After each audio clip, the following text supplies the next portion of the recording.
आज आपण अशा एका महान संताची कथा ऐकणार आहोत, ज्यांनी अत्यंत लहान वयात संपूर्ण जगाला अध्यात्माचा मार्ग दाखवला। ही कथा आहे संत ज्ञानेश्वर महाराजांची।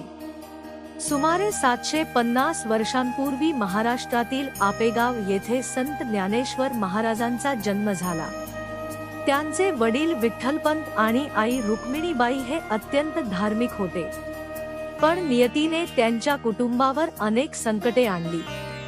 समाजाने त्यांच्या कुटुंबाला वाळीत टाकले होते। लहान ज्ञानेश्वर, निवृत्तीनाथ, सोपानदेव आणि मुक्ताबाई यांना अनेक अपमान सहन करावे लागले, परंतु त्यांनी कधीही देवावरील श्रद्धा सोडली नाही।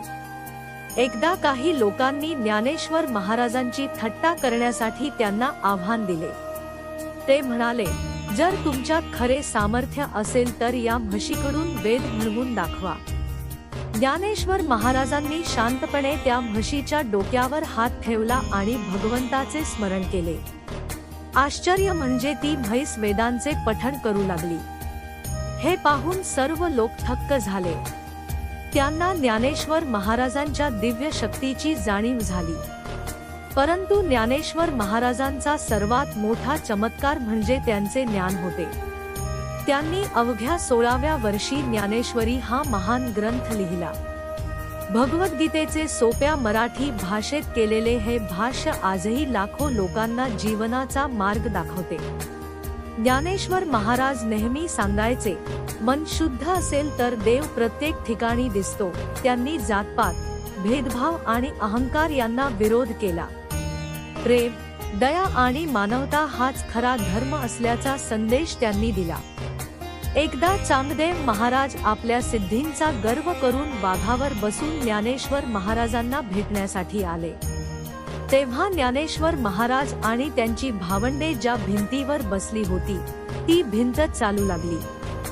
हा चमत्कार पाहून चांगदेवांचा अहंकार नष्ट झाला आणि त्यांनी ज्ञानेश्वर महाराजांना गुरु मानले।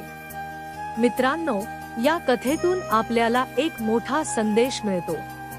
परिस्थिती कितीही कठीण असली तरी श्रद्धा, ज्ञान आणि चांगले कर्म यांची साथ कधीही सोडू नये। अपमानाला उत्तर रागाने नाही तर आपल्या गुणांनी द्यावे। आजही संत ज्ञानेश्वर महाराजांचे विचार लाखो लोकांच्या जीवनाला दिशा देत आहेत। चला, आपणही त्यांच्या शिकवणीनुसार प्रेम, नम्रता आणि भक्तीचा मार्ग स्वीकारूया। ज्ञानोबा माऊली तुकाराम। व्हिडिओ आवडला असेल तर लाईक, शेअर आणि चॅनल सबस्क्राइब करायला विसरू नका। धन्यवाद।